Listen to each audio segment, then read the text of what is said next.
Hi, I'm Marcus Ansems. I'm a master of wine. Today I thought we might build the ultimate case of wine. 12 different varieties and styles. It won't break the bank. And like me, it's only going to get better with age.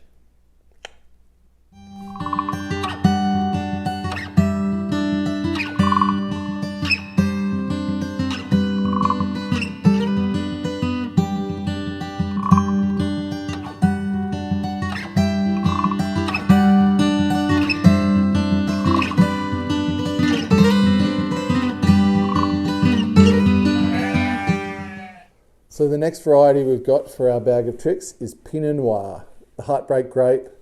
This variety really became famous from Burgundy region in France, particularly the Côte de Nuit.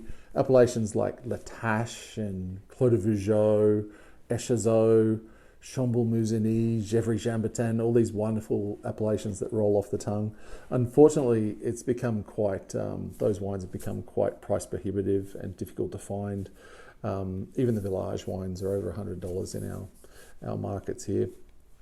But there is Pinot Noir that's grown elsewhere to great success. So areas like Central Otago in New Zealand, Martinborough, New Zealand, Yarra Valley, Mornington Peninsula in Australia,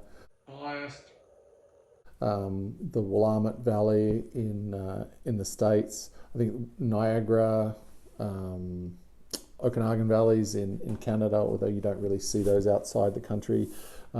Germany's producing some beautiful Pinot Noir. Again, you don't really see it much outside of Germany. But ultimately, I went for a Willamette Valley Pinot Noir from Sokol Blossa. He's not respecting the classics. So this is from the Dundee Hills in Oregon. This is their Estate Pinot Noir 2019. This came into our market around $43. It's in that sort of $30 to $35 US price point.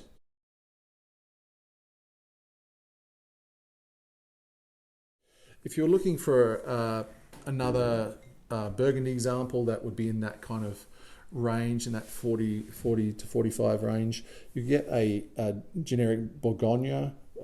This is a Pommard, so from Olivier Serrault-Berthier. This is the 2018, and this was around about the same price point. But for my money, I'd go for the Sokol Blossa. So this is what I suggest you get. So the next wine we've got is a Sangiovese-based wine. Sangiovese is a red variety traditionally grown in the Tuscan hills. It hasn't really transplanted itself that well outside of Italy.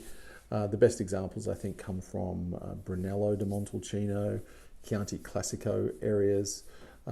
It ages very well. It's got a fairly significant tannin structure. Most examples are aged in barrel or large format barrel.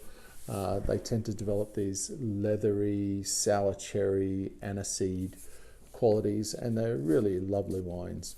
The example that I've chosen is from the Chianti Classico. It's Isoleo Lena, the 2018 vintage.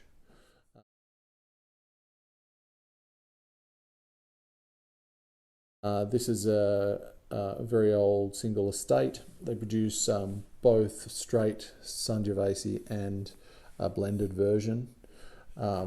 Excellent producer, one of the original Super Tuscans. This was around $43 in my market. I think it's around $35 in the US market. Another alternative example, which I think would be good, is Castello di Arma. This actually, the Arma, is their younger vine version. This was around $40. Also an excellent example from the 2019 harvest. But for my money, I'm going with the Isoleo Lena. So next variety, you knew it was coming. It's Shiraz, or Syrah, depending on where you're living.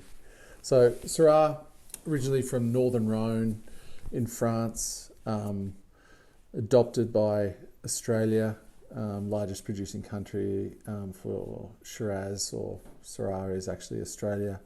Get your blinkers off.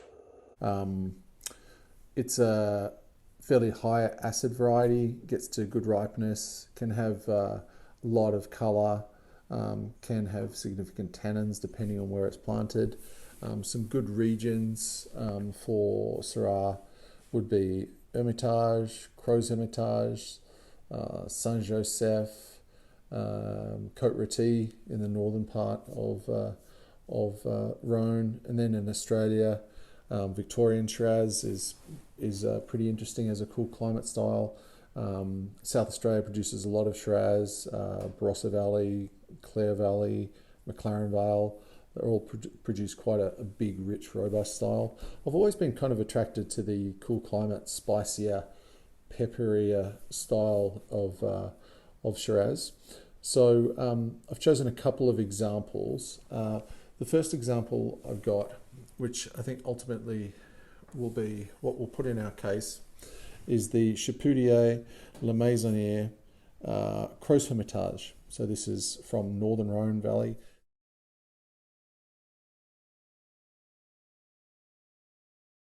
This comes in at around about $30 my market Canadian, so around 20 US. It's got lots of leather and savory spice qualities. It ages very well. Moderate alcohol. This particular vintage is actually a little higher, so it's around 14%, but good vintage, excellent producer. Another one, if you're interested, it might be a bit tricky to find it in some markets, but it's a fascinating area. So it's the Franklin Estate Shiraz. So this is actually from Western Australia, from the Franklin region, which is not very well known out of Australia, but their distribution seems pretty good. So it's worth trying if you can find it. So this is the Franklin Estate Shiraz 2018. And it's also an organic producer. It came in around about $30 Canadian for our market. But this is one we're going to go with. It's Chateau 2019 Crozes Hermitage. About time.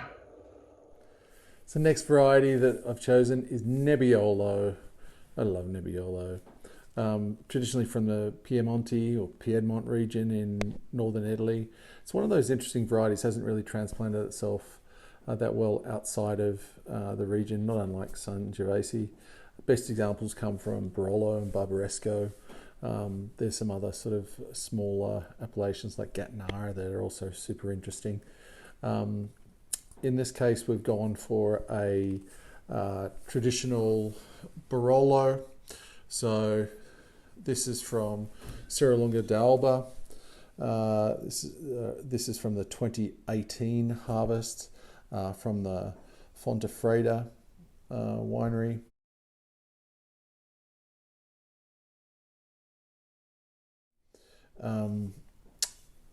Barolo or Nebbiolo tends to have high tannin, high alcohol, and high acidity. It doesn't have much color, but it is really very, very pronounced. Often aromas of tar and roses is kind of the traditional ones. They generally age it in either large botte, so bigger barrels, or smaller barriques. This particular example is quite prominent tannins, good structure, lots of cellaring potential, and good value. This was around $50 Canadian in my market. It can be particularly price prohibitive.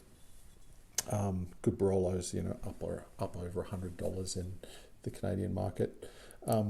If you've seen one of my other videos, you know that I'm also a big fan of this wine. This is from Gattinara, the Travellini 2018 vintage, which comes in around $45, something like that. But because I've recommended this before, I'm going with this guy. This is the Barolo Serralunga d'Alba 2018 Fontana Freda. So the next variety we're going with is Grenache. Grenache is a fairly thin-skinned variety. When it's cropped heavy, it makes kind of a lighter wine, makes particularly good rosé. Really became famous because of the Châteauneuf-du-Pape region in southern Rhône in France. Although those wines are getting fairly pricey, they make really good versions of Grenache in Barossa Valley in Australia, McLaren Vale, Some of those old vine Grenaches are beautiful wines. Other areas where they make good Garnacha would be Rioja Baja, Priorat. Some of those wines are extremely rich and dense. Another appellation I really like in Southern Rhone is Gigondas. I actually have an example here. This would be the Domaine Brisset Tradition Le Grand Montmirail. This is the Gigondas 2020. This in my market was about $38. So if you don't want to pay sort of the 50, 60, 70 plus dollars of Chateau Neuf de Pape, Gigondas is a great choice. Ultimately, I'm going to go for a Barossa Valley wine, so an Australian wine. Nah, I'm done. No objectivity here. It's Torbreck is the producer. It's a Grenache Mourvèdre Shiraz. It's their Old Vine 2018. This came in our market at around $30. Excellent wine, rich, should age beautifully. Good for your box.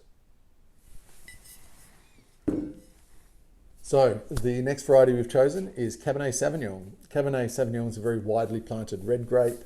It produces grapes that are very small. Bunches tend to be quite small as well. They're late ripening. They've got lots of tannin. They've got very identifiable characters, which include aromas like black currant. They can be leafy. When they're unripe, they can have this green, almost asparagus green bean character. When they're overripe, they can be quite plummy. So it's a matter of sort of getting that sweet spot in between where there's a little bit of leafiness, but there also lets that blue fruit show through. Some of the better regions for it obviously are in Bordeaux. Left bank of Bordeaux tends to be more Cabernet Sauvignon dominant, so that would be areas like Medoc and Grave. More famous appellations would be, say, Pauillac, Saint-Julien. They tend to be Cabernet focused, Cabernet Sauvignon focused. Right bank in Bordeaux tends to be more Merlot and Cabernet Franc, so that would be areas like Pomerol and Saint-Emilion. Cabernet Sauvignon grows very well in a number of different countries and climates, particularly like Cabernet from Tuscan coast in Italy. So Bulgari produces some beautiful Cabernet Sauvignon. Napa and Sonoma in California, beautiful Cabernet. Washington's doing some great Cabernet at the moment. Stellenbosch in South Africa makes some very structured, good stuff. I like Margaret River and Coonawarra in Australia for Cabernet. I like a couple of different places in Chile, particularly Colchagua for Cabernet Sauvignon. There's lots of good options out there. Inevitably, I went for a Napa Cabernet. So this is the Stag's Leap Cabernet Sauvignon from Napa Valley. This is the 2019 vintage. This is very rich, lots of purity of fruit, should show excellent longevity. This was around $65 in my market, I think Canadian, and it was about $55 US. This is a good wine, a little on the pricey side. It's honestly very tough to get high quality Cabernet Sauvignon under about $50, so this is a good option. If you're a bit more budget conscious, maybe try this one. This is the Wynn's Black Label Cabernet Sauvignon from Coonawarra. This is the 2018 vintage. The Cabernets from Coonawarra tend to be a little bit more understated. They're quite leafy with a eucalypt character. They're lovely wines, very elegant, I would say, in style. So that's an option. But ultimately, going for this, the Stag's Leap Cabernet Sauvignon Napa Valley 2019. So the last one we're picking for our wonderful box, it's a Bordeaux blend. It's from Bordeaux. As I was talking about the Cabernet Sauvignon, most wines produced in the Bordeaux region in France tend to be blends. The Medoc area, the left bank, Graves south of that tend to be Cabernet Sauvignon dominant varieties. And then on the right bank, so areas like Pomerol, Saint-Emilion tend to be Merlot and Cabernet Franc based. The particular wine that we've got is the Chateau Peugeot 2019 Mouly au Médoc.